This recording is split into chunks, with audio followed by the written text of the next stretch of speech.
Hello everyone, good morning again.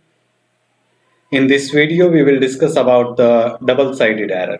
Rectification of the double-sided error means कैसे हम double-sided error को rectify कर सकते हैं उसके बारे में हम बात करेंगे इसमें।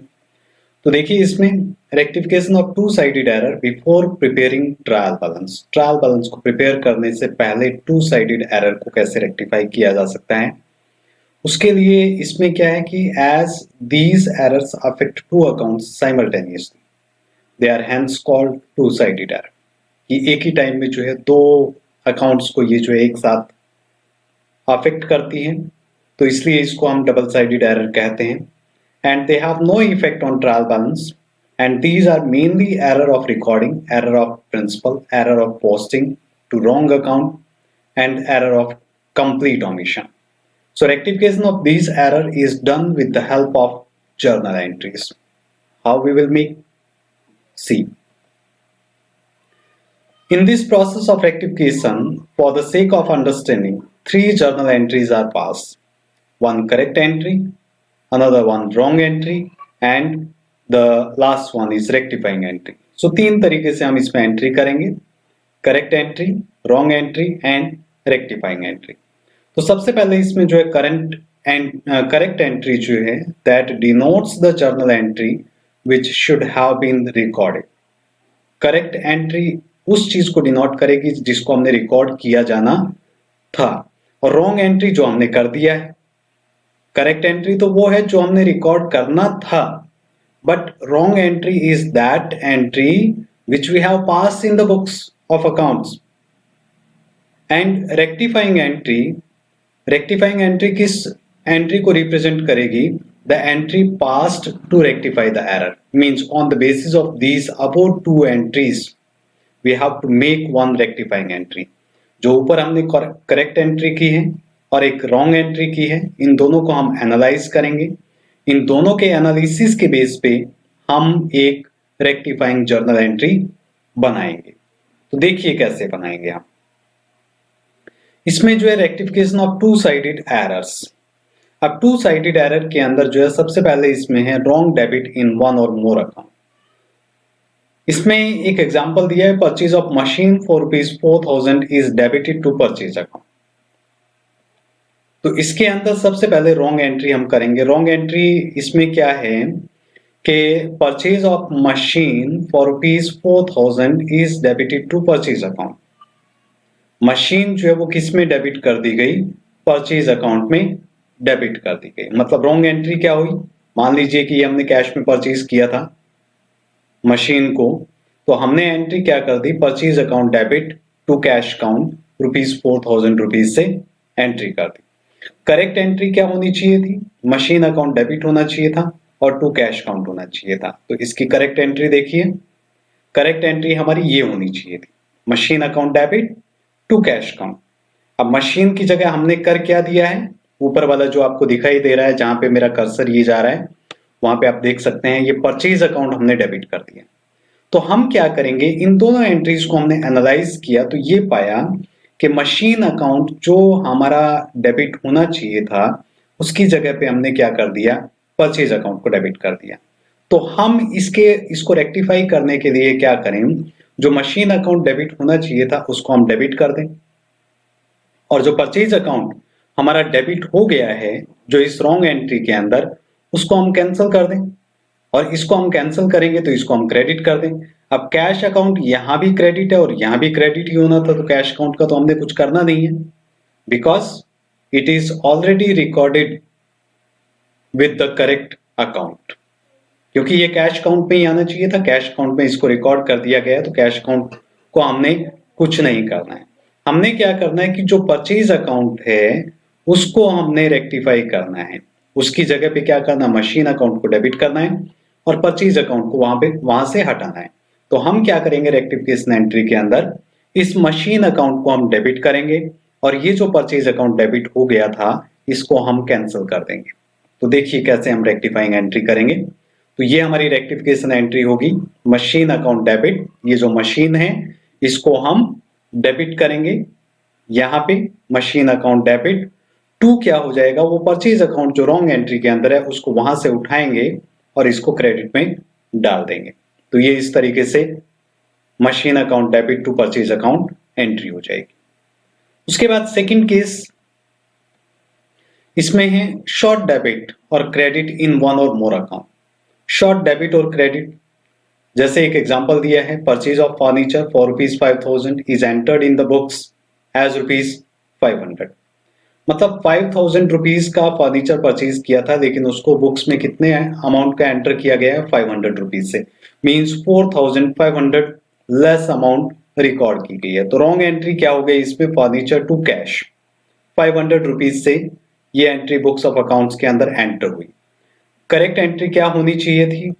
करेक्ट एंट्री होनी चाहिए थी फर्नीचर टू कैश ₹5,000 से। अब इसमें हमारा फर्नीचर अकाउंट ये जो है ये ₹4,500 से कम डेबिट हुआ है। इन दोनों एंट्रीज को हमने एनालाइज किया तो हमने ये पाया कि दोनों ही अकाउंट, फर्नीचर और कैश अकाउंट, दोनों ही अकाउंट हमारे 4,500 से लेस एंटर हुए हैं। मतलब फर्नीचर हमारा 4,500 से लेस डेबिट हुआ है और कैश हमारा 4,500 से लेस क्रेडिट हुआ है। तो हम क्या करें? फर्नीचर अकाउंट को 4,500 से और डेबिट कर दो। 500 से तो ऑलरेडी डेबिट हो ही चुका है, 4,500 से और डेबिट कर देंगे इसको, तो 500 प्लस 4,500 टोटल ₹5,000 से डेबिट हो जाएगा। ऐसे ही कैश जो है हमारा ₹500 से क्रेडिट है, तो इसको भी हम जो है ₹4,500 से और उसको डेबिट कर दो, क्रेडिट कर दो, तो हमारा जो है कैश काउंट ₹5,000 से क्रेडिट हो जाएगा। तो रेक्टिफाइंग एंट्री हम जो है इस तरीके से करेंगे, furniture account debit 4,500 to cash account 4,500। अब ये जो हमारी रॉन्ग एंट्री में 500 यहाँ डेबिट हो चुका है, रेक्टिफाइंग एंट्री में 4,500 यहाँ डेबिट हो चुका है, तो 4,500 ये प्लस 500 ये करेक्ट एंट्री वाला 5,000 आ जाएगा हमारे पास। ऐसे ही कैश काउंट यहाँ क्रेडिट हुआ है रॉन्ग एंट्री के अंदर, और कैश काउंट रेक्टिफाइंग एंट्री के अंदर यहाँ क्रेडिट हुआ है, और टोटल मिलाकर के 5,000 हो जाएगा, मींस करेक्ट हो जाएगी हमारी एंट्री।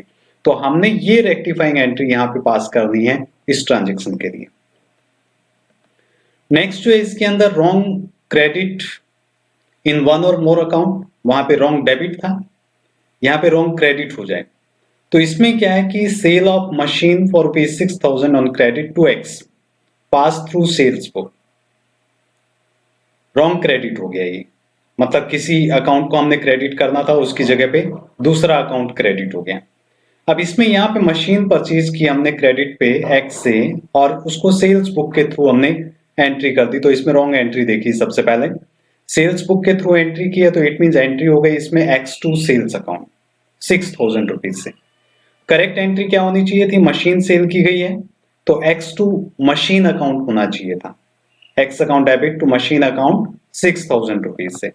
हमने इसमें एनालिसिस किया, तो एनालिसिस के अंदर हमने ये पाया कि जो सेल्स अकाउंट क्रेडिट हुआ है रॉन्ग एंट्री में, उसकी जगह पे क्या क्रेडिट होना चाहिए था? मशीन अकाउंट क्रेडिट होना चाहिए था। तो जो हम रेक्टिफाइंग एंट्री बनाएंगे उसके अंदर मशीन अकाउंट को तो क्रेडिट करेंगे, और जो सेल्स अकाउंट हमारा क्रेडिट हो गया था उसको कैंसिल कर दो। उसको कैंसिल करेंगे तो क्या हो जाएगा? सेल्स अकाउंट डेबिट हो जाएगा। तो सेल्स अकाउंट को हम, जो क्रेडिट है उसको हम डेबिट कर देंगे, कितनी अमाउंट से? ₹6,000 से। कैंसिल हो जाएगा हमारा, जीरो बैलेंस हो जाएगा सेल्स अकाउंट में। इसी टाइप से जो मशीन क्रेडिट होना चाहिए था उसको हम क्रेडिट कर देंगे, तो रेक्टिफाइंग एंट्री हो जाएगी sales account debit to machine account. अब सेल अकाउंट यहां से जो हमने क्रेडिट कर दिया था वो कैंसिल हो गया, हट गया यहां से, और जो मशीन अकाउंट हमने क्रेडिट नहीं किया था उसको हमने क्रेडिट कर दिया यहां। तो इस तरीके से हम जो है रेक्टिफिकेशन एंट्री बना सकते हैं रॉन्ग क्रेडिट के लिए। ऐसे ही इसके अंदर हो सकता है एक्सेस डेबिट और क्रेडिट इन वन और मोर अकाउंट। एक्सेस डेबिट हो जाए, जैसे 6,700 इज रिकॉर्डेड एज ₹7,600। ये मशीन की सेल की गई थी जो 6,700 थी, लेकिन उसको रिकॉर्ड किया गया 7,600।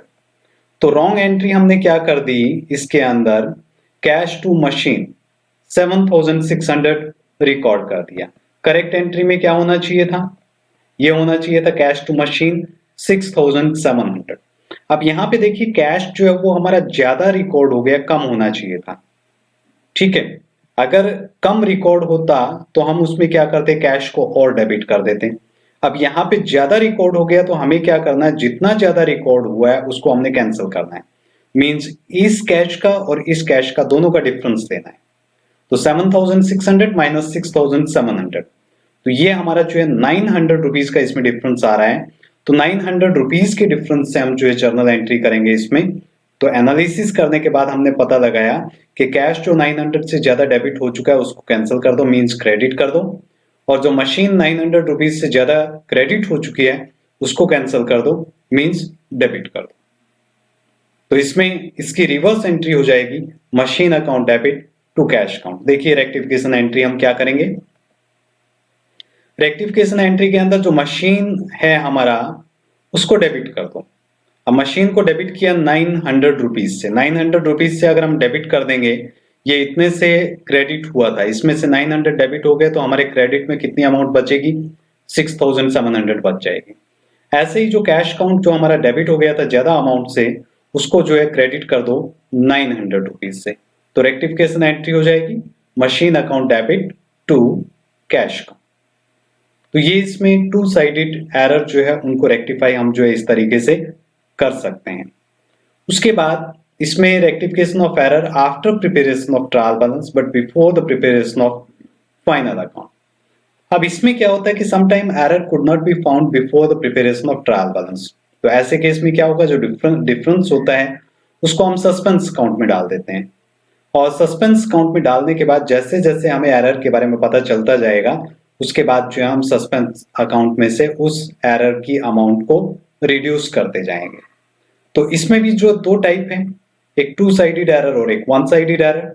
टू साइडेड एरर जो है विदाउट ओपनिंग सस्पेंस अकाउंट हम जो है टू साइडेड एरर को हम जो है रेक्टिफाई कर सकते हैं, और जो वन साइडेड एरर है उसके लिए हमें सस्पेंस अकाउंट ओपन करना पड़ेगा। तो देखिए कैसे। उसमें सस्पेंस अकाउंट सबसे पहले हम जानना चाहेंगे कि क्वेश्चन जो डिस्कस करना है उससे पहले मैं चाहता हूं कि पहले हमें सस्पेंस अकाउंट के बारे में पता हो। वैसे तो ट्रायल बैलेंस में हमने पढ़ा है कि सस्पेंस अकाउंट क्या होता है, एक बार फिर से पढ़ लेते हैं। When the total of debit and credit side of trial balance do not agree with each other and the error made in account are not detected, then the amount of difference of total of both sides is transferred to suspense account. जो trial balance की debit side है और credit side है दोनों का total match नहीं होता है, एरर के बारे में हमें पता नहीं चल पाता है, और हमें फाइनल अकाउंट बनाना है 31 मार्च को। तो फाइनल अकाउंट बनाने के लिए हम क्या करते हैं कि ट्रायल बैलेंस को हम क्लोज कर देते हैं, और ट्रायल बैलेंस का जो डिफरेंस है उस डिफरेंस को हम क्या करते हैं, एक सस्पेंस अकाउंट के अंदर डाल देते हैं। अब जैसे जैसे एरर रेक्टिफाई होती जाएगी the balance of suspense account goes on reducing. तो सस्पेंस अकाउंट वो एक नॉमिनल अकाउंट है, इसका प्राइम ऑब्जेक्टिव क्या है कि जो बैलेंस है ट्रायल बैलेंस का उसको मैच करना, मतलब कि जो टोटल है ट्रायल बैलेंस का डेबिट एंड क्रेडिट कॉलम का उसको मैच करना, या जो डिफरेंस आ रहा है डेबिट एंड क्रेडिट कॉलम के अंदर उस डिफरेंस के बैलेंस को इस अकाउंट में ट्रांसफर करना इसका मेन पर्पस है। सो जब भी हम सस्पेंस अकाउंट ओपन करते हैं तो इसका मतलब क्या है कि हमारे ट्रायल बैलेंस के अंदर कहीं ना कहीं पे मिस्टेक है, और फिर हम जो है फाइनल अकाउंट बनाने के बाद जैसे जैसे हमें उस एरर के बारे में पता चलता जाएगा वैसे वैसे हम जो है उस एरर को रेक्टिफाई करते जाएंगे। तो सस्पेंस अकाउंट जो है बैलेंस शीट में वो एसेट साइड में या लायबिलिटी साइड में हम उसको शो कर सकते हैं। ये डिपेंड करता है कि सस्पेंस अकाउंट का डेबिट बैलेंस है या क्रेडिट बैलेंस है।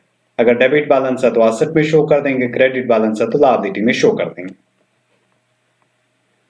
उसके बाद rectification of one sided error after preparation of trial balance. इसमें जब हमें सस्पेंस अकाउंट भी बनाना हो तो ये एक क्वेश्चन देख लीजिए। इसमें assuming that a suspense account have a balance of rupees 430, correct the following errors which were discovered after preparation of trial balance and also prepare suspense account। तो इसमें फर्स्ट है purchase book is carried forward rupees 850 less, sales book total is carried forward 2,500 more, ये हमें कुछ transactions दे रखी है। The total of 7,580 in the purchase book has been carried forward as rupees 8,570। यहाँ पे देखिए परचेज बुक जो है वो कैरी फॉरवर्ड 850 लेस की गई है, मतलब परचेज अकाउंट में 850 रुपए कम ट्रांसफर किया गया है। कम ट्रांसफर किया गया तो परचेज अकाउंट को हम डेबिट कर देंगे इसमें। तो एंट्री क्या होगी? Purchase account debit to suspense account.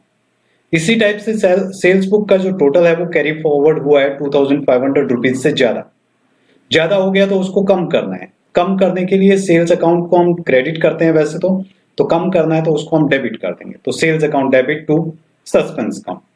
ऐसे ही इसके अंदर जो है नेक्स्ट जो है purchase book has been carried forward as rupees 8,570। Means यहाँ पे 990 रुपीज का डिफरेंस है। इतना बैलेंस होना चाहिए था, मतलब कि इतना कैरी फॉरवर्ड होना चाहिए था 7,580, लेकिन हमने ज्यादा कैरी फॉरवर्ड कर दिया। कितना ज्यादा कैरी फॉरवर्ड कर दिया? 990 रुपीज ज्यादा कैरी फॉरवर्ड कर दिया परचेज बुक का। तो परचेज अकाउंट में जो ज्यादा अमाउंट ट्रांसफर हो गई है उसको हमने रिड्यूस करना है, कम करना है, और उसको रिड्यूस करने के लिए परचेज अकाउंट को हम क्रेडिट करेंगे और सस्पेंस अकाउंट को हम डेबिट करेंगे। नेक्स्ट जो है उसमें भी सेम ऐसे ही है, उसमें भी 990 रुपीज जो है वो क्या हुआ? कम कैरी फॉरवर्ड हुआ है सेल्स बुक का। कम हुआ है तो सेल्स अकाउंट को क्रेडिट कर दीजिए, सस्पेंस अकाउंट को डेबिट कर दीजिए। और उसके बाद परचेज रिटर्न बुक जो है उसमें भी कैरी फॉरवर्ड जो है किया गया है, लेकिन वो ज्यादा कर दिया गया है। 3,520 होना चाहिए था, 5,320 कर दिया गया है। तो ये जो है 1,800 कम किया गया है। तो उसको हम क्या करेंगे? 1,800 जो कम किया गया है उसको और ट्रांसफर कर दीजिए। परचेज रिटर्न क्रेडिट होता है तो suspense to purchase return account entry हो जाएगी। देखिए कैसे हम एंट्री करेंगे। इसके अंदर इनका जो इफेक्ट है, फर्स्ट जो ट्रांजेक्शन है nature of error, carry forward less amount in purchase book. Effect क्या होगा? Sales debit, short debit in purchase account. Rectification क्या करेंगे हम? Give for the debit to purchase account. Purchase account को और डेबिट कर देंगे हम उतनी अमाउंट से जितनी अमाउंट से उसको कम कैरी फॉरवर्ड किया गया है। इसी टाइप से सेकंड जो ट्रांजेक्शन थी उसमें क्या है? उसके अंदर है carry forward excess amount in sales book. Excess हो गई है तो इसके अंदर इफेक्ट क्या हो गया? Excess credit in sales account. Excess credit हो गया तो सेल्स अकाउंट को डेबिट कर दीजिए जितना एक्सेस हुआ है उतनी अमाउंट से। थर्ड के अंदर है इसमें जो इफेक्ट है carry forward excess amount in purchase book. Purchase book में हमने एक्सेस अमाउंट कैरी फॉरवर्ड कर दिया है तो इफेक्ट क्या हो गया? Excess debit in purchase account. अब डेबिट ज्यादा हो गया तो इट मींस परचेज अकाउंट को क्रेडिट कर दीजिए। Credit the purchase account with the excess amount. Fourth में क्या है? Carried forward less amount in sales book. Effect हो गया short credit in sales account. तो यहां पे give for the credit to sales account. और लास्ट 5 ट्रांजेक्शन में क्या है? इसके अंदर carried forward less amount in purchase return book. Short credit in purchase return, give for the credit to purchase return. इसके बेस पे हम जर्नल एंट्री करेंगे, रेक्टिफिकेशन एंट्रीज। इसके अंदर फर्स्ट एंट्री हमारा जो परचेज अकाउंट कम डेबिट हुआ था उसको डेबिट कर दो, purchase account debit to suspense account, और ये हो जाएगा हमारा purchase book carry forward less. इसी टाइप से जो सेकंड है उसके अंदर क्या था? जो सेल्स अकाउंट था वो ज्यादा कैरी फॉरवर्ड हो गया था, एक्सेस कैरी फॉरवर्ड हो गया था। तो एक्सेस कैरी फॉरवर्ड हो गया था 2,500 रुपीज से, तो उसमें सेल्स को हमने कैंसिल कर दिया। सेल्स अकाउंट डेबिट हो गया टू सस्पेंस अकाउंट। तो for sales book total carry forward more. Third में जो है ऐसे ही हम क्या करेंगे, इसमें सस्पेंस अकाउंट को हम डेबिट करेंगे और इसके अंदर परचेज अकाउंट को हम क्रेडिट करेंगे, क्योंकि परचेज अकाउंट ज्यादा कैरी फॉरवर्ड कर दिया गया था। तो इसके अंदर नरेशन में लिखा हमने purchase book carry forward as rupees 8,570 instead of rupees 7,580। तो 990 रुपीज से ज्यादा कैरी फॉरवर्ड हो गया था, तो इसलिए हमने परचेज अकाउंट क्रेडिट कर दिया। क्योंकि जब भी हमारी परचेज इंक्रीज होती है तो डेबिट करते हैं, तो इसको कम करना है तो उसको क्रेडिट कर दीजिए। फोर्थ में इसमें जो हम एंट्री करेंगे सस्पेंस अकाउंट डेबिट टू, इसके अंदर होगा सेल्स अकाउंट। मींस इसमें हमने क्या कर दिया, इसके अंदर हमने जो सेल्स बुक का टोटल था वो लेस कैरी फॉरवर्ड किया था 990 रुपीज से, लेस कैरी फॉरवर्ड किया था, तो सेल्स अकाउंट को हमने इंक्रीज करना है, तो सेल्स अकाउंट को इंक्रीज करने के लिए हमने उसको क्रेडिट कर दिया। और सेल्स रिटर्न अकाउंट जो है उसमें भी लेस कैरी फॉरवर्ड हुआ है, तो उसमें भी हम क्या करेंगे, suspense account debit to purchase return account 1800 rupees से उसको हम परचेज रिटर्न अकाउंट को क्रेडिट कर देंगे। तो ये इसमें रेक्टिफिकेशन एंट्री थी। अब इसमें एक चीज देखनी है हमने कि यहाँ पे सस्पेंस अकाउंट, अब सस्पेंस अकाउंट जो है इन दो के अंदर, फर्स्ट और सेकंड ट्रांजेक्शन के अंदर क्रेडिट है, बाकी नेक्स्ट 3 ट्रांजेक्शन के अंदर डेबिट है। तो फर्स्ट 2 ट्रांजेक्शन के अंदर जो क्रेडिट है वो आइटम हम क्रेडिट साइड में दिखाएंगे बाय परचेज बाय सेल्स, और जो डेबिट है उसको हम क्रेडिट साइड में दिखाएंगे टू परचेज टू सेल्स और टू परचेज रिटर्न अकाउंट। तो देखिए सस्पेंस अकाउंट हम कैसे बनाएंगे। सस्पेंस अकाउंट के अंदर सबसे पहले इसमें हम बैलेंस बीडी हम शो करेंगे, जो क्वेश्चन के अंदर सबसे पहले दिया हुआ था, एक्सेस डेबिट 430 रुपीज का जो डिफरेंस दिया हुआ था उसको हम यहाँ शो करेंगे। उसके बाद जो अभी अभी मैंने बताया बाय परचेज अकाउंट और बाय सेल्स अकाउंट, जिसमें सस्पेंस अकाउंट को क्रेडिट किया गया था, उन दोनों अकाउंट्स को हमने यहां शो किया क्रेडिट साइड में, और जहां हमने डेबिट किया था सस्पेंस अकाउंट को उसको हम डेबिट साइड में शो करेंगे। तो वो था हमारा to purchase to sales and to purchase return account, ये था। इन दोनों का टोटल कर दो 3780 रुपीज आ जाएगा। तो हमारी जो है जो एरर थी वो सारी की सारी एरर्स जो है यहाँ पे रेक्टिफाई हो चुकी है, बिकॉज सस्पेंस काउंट जो है दोनों साइड का मैच कर चुका है। It means all errors are rectified. लेकिन कई बार सस्पेंस काउंट के मैच करने के बावजूद भी हमारी एरर्स हो सकता है कि बची रह जाएं। तो यहाँ हम ये मान करके चल रहे हैं कि हमारी जितनी भी एरर्स थी सारी की सारी एरर्स को हमने यहाँ रेक्टिफाई कर दिया है। So today's topic is this much. Thank you.